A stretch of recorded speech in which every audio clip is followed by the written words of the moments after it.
अपने परिवार को योग्य समझता वो योग्य है। मेरे प्यारे पिता परमेश्वर, उन बेटा बेटियों के मन में प्यारे पिता परमेश्वर को अपना प्रेम का दीप जला दे, उनके मनों को फिरा दे मेरे प्यारे पिता परमेश्वर, ताकि उनके माँ बाप रोडों पे भटके ना मेरे पिता परमेश्वर, भीख ना मांगे मेरे खुदा खुदा राजा, ऐसा होने दे मेरे खुदा क्योंकि तेरे पाक पवित्र चरणों में विनती प्रार्थना लेके आए मेरे खुदा खुदा राजा। तूने मेरी प्रार्थनाओं को सुना है मेरे प्यारे पिता परमेश्वर, मैं विश्वास करता हूँ क्योंकि तेरे फोड़े खाने से प्यारे पिता परमेश्वर वो सब रोग मुक्त होंगे, सब कुछ मुक्त होंगे मेरे प्यारे पिता परमेश्वर। उनके मन ये देने तू ये बदल सकता है तेरे पिता परमेश्वर, तू हमारे मांगने से पहले तो समझ जाता है मेरे खुदा खुदा राजा, हमारे मुख से निकलने से पहले तो भाप लेता है मेरे खुदा खुदा राजा क्या चाहिए मेरे प्यारे पिता परमेश्वर। तो अपने बेटा बेटियों के प्यारे पिता परमेश्वर मानों को बदल और खिला मेरे खुदा खुदा राजा मेरे परम पिता परमेश्वर, तुम मेरी प्रार्थनाओं को सुनाना और अपने धन्यवाद करता हूँ, ये प्रार्थना हमारी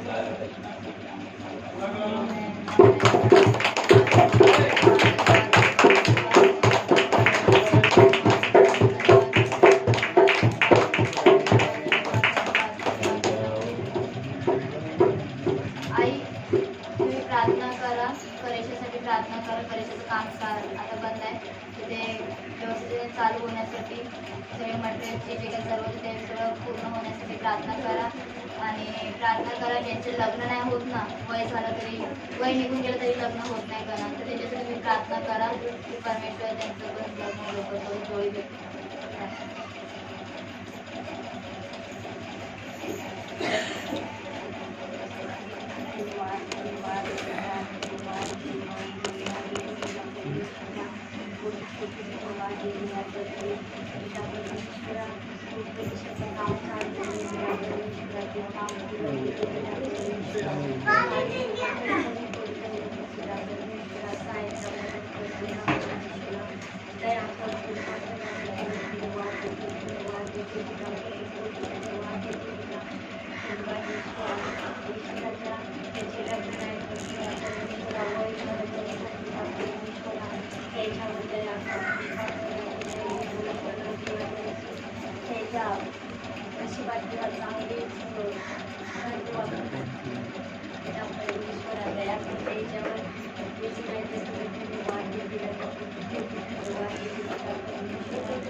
परिषद चांगले असले परमेश्वराचा आमच्याकडे देवा तुझ्या परमेश्वराच्या हात बरी परमेश्वरा सगळ्या आशीष देते परमेश्वरा शक्तीचे काम करते तुझ्या परमेश्वरा धन्यवाद देते तुझ्या परमेश्वरा जे परिषद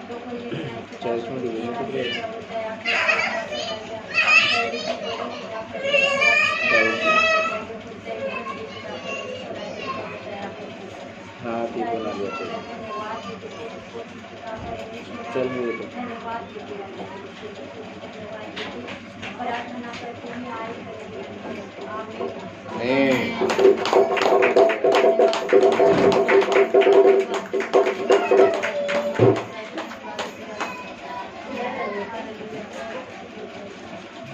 ऐसे माझ्यासाठी प्रार्थना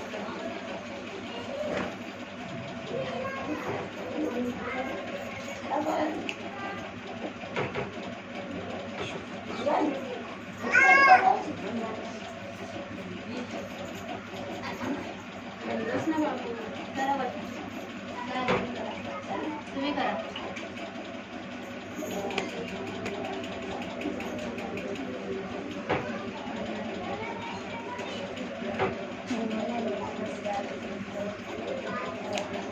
Lord Jesus.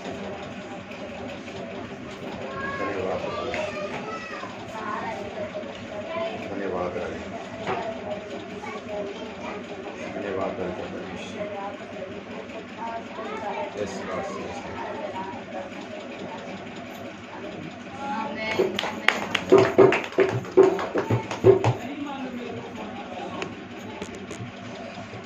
Hallelujah. Hallelujah. थोडं बरे करा आपकी स्तुति हो, बरे करा ना, दिसत नाही मला. आइए हम वचन की तरफ जाएंगे.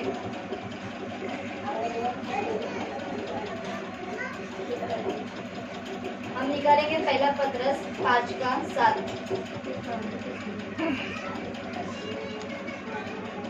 पहला पत्रस 5 का 7 मैं पढ़ रही हूँ।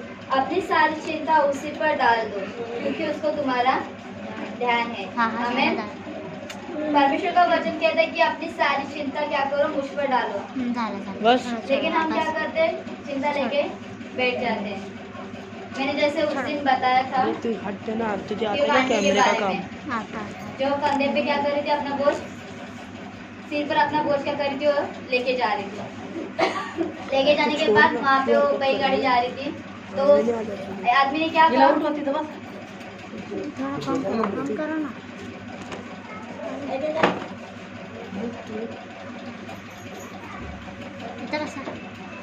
हालेलुया। तो फिर वो आदमी ने क्या कहा कि माँ जी तुम क्या करो, आपके ऊपर, आपके सिर के ऊपर इतना भार है ना, तो आप क्या करो, गाड़ी में बैठ जाओ। तो माँ जी क्या हो गई, गाड़ी में बैठ गई। जब उसने पीछे मुड़कर देखा कि माँ जी बैठी कि नहीं बैठी, तो उसने क्या देखा, माँ जी ने वो सर पर अपने लेके बैठी है। उसने क्यों बोला बैठने के लिए, क्यों, क्योंकि माँ जी के ऊपर क्या था, भार था। उसने सोचा अगर माँ जी बैठेगी तो अपना भार क्या करेगी, हल्का कर नीचे रख देगी तो उसका सर हल्का हो जाएगा। लेकिन वो क्या हो गई, वो लेके ही बैठ गई। तो हम भी ऐसे ही करते, कोई हमें सहायता करता है ना, मदद करता है ना, तभी भी हम क्या करते हैं, अपना टेंशन लेके ही बैठते। कोई हमें रास्ता बताता लेकिन तभी हम क्या करते हैं, अपना टेंशन लेके ही बैठते। क्यों, क्योंकि परमेश्वर ने कहा है कि अपनी सारी चिंता मुझ पर डाल दो। हम कितनी बात की चिंता करते, सुबह उठेंगे क्या खाना बनाए उसकी चिंता करते, फिर बच्चे की चिंता करते, बच्चे की पढ़ाई की चिंता करते, बच्चे के स्कूल की चिंता करते, फीस की चिंता करते, फिर अपने काम की चिंता करते, मुझे ये टाइम पे पहुंचना है या मुझे निकालना दे। ये सब बातें हमारे दिमाग में रहते हैं, हम चिंता लेके बैठते हैं। लेकिन परमेश्वर क्या कहता है कि तू चिंता कर, तू मुझसे प्रार्थना कर और तेरा जितना भी टेंशन है मुझ पे डाल दे।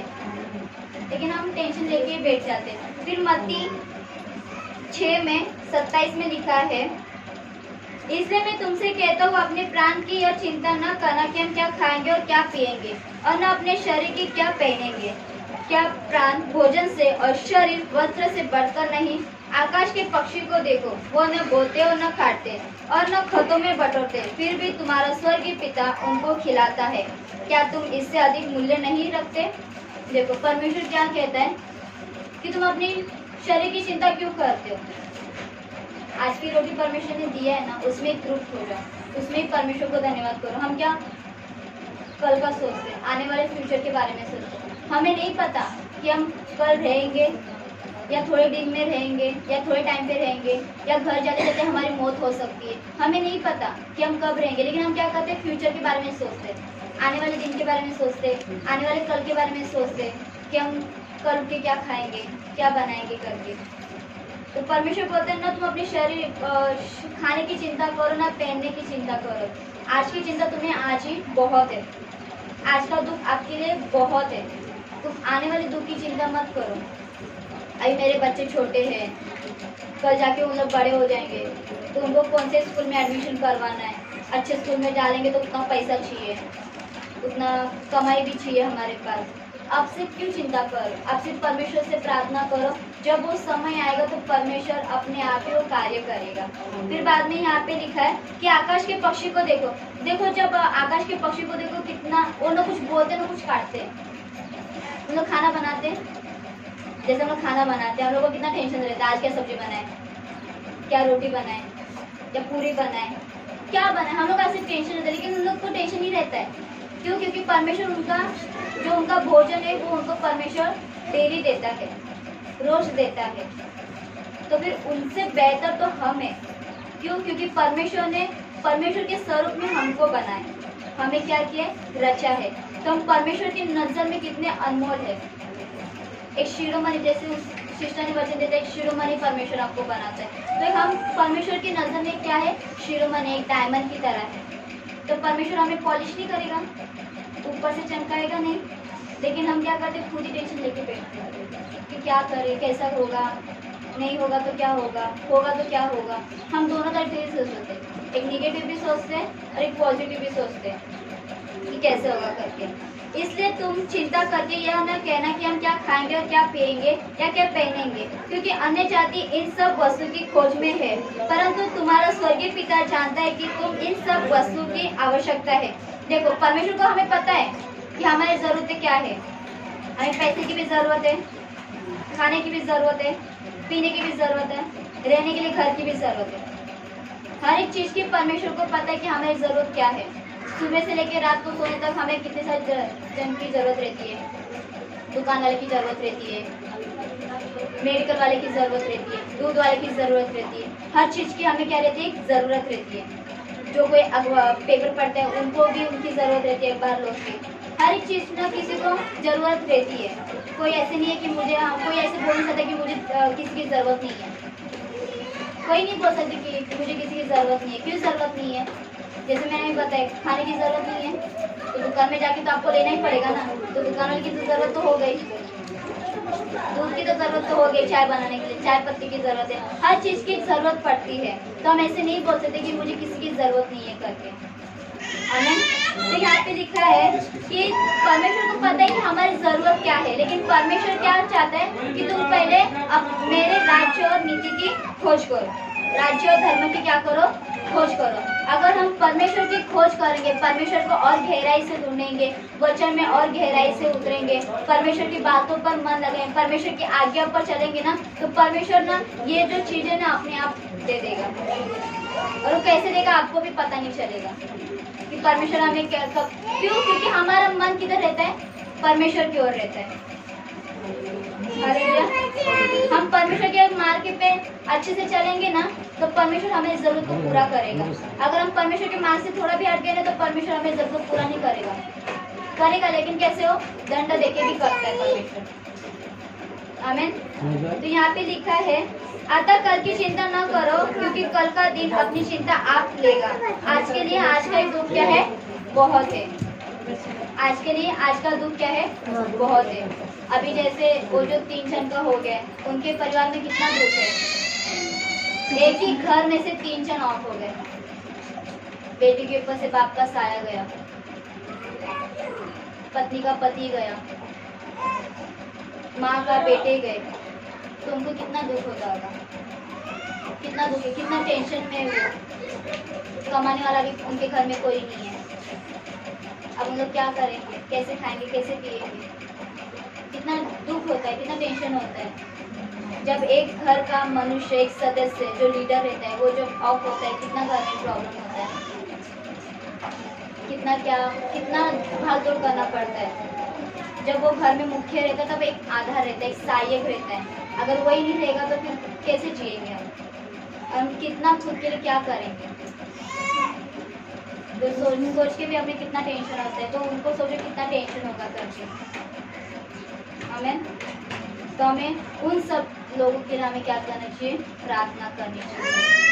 हमें किसी बात की चिंता नहीं करनी चाहिए। क्यों? क्योंकि चिंता करके, क्योंकि परमेश्वर का वचन कहता है, कौन है जो चिंता करके अपनी आयु को बढ़ा सकता है? बल्कि हम अपनी चिंता करके आयु को क्या करें, घटा रहे। देखो, पहले के जमाने में लोग 80 पार करते थे, 90 पार करते थे, कोई 100 भी पार करता है। लेकिन आजकल 40 में ही जा रहे हैं, कोई 30 में जा रहे हैं। क्यों जा रहे हैं? टेंशन लेके। कोई टेंशन लेके, आप टेंशन ज्यादा लेंगे तो खुद बीमारी भी आ जाती है। दिखते हट्टे खट्टे, लेकिन अंदर कितनी बीमारी है उनको पता है। इसलिए परमेश्वर का वचन कहते हैं, कौन अपनी चिंता करके अपनी आयु को बढ़ा सकते हैं। हमें चिंता नहीं करनी चाहिए, ना हमारे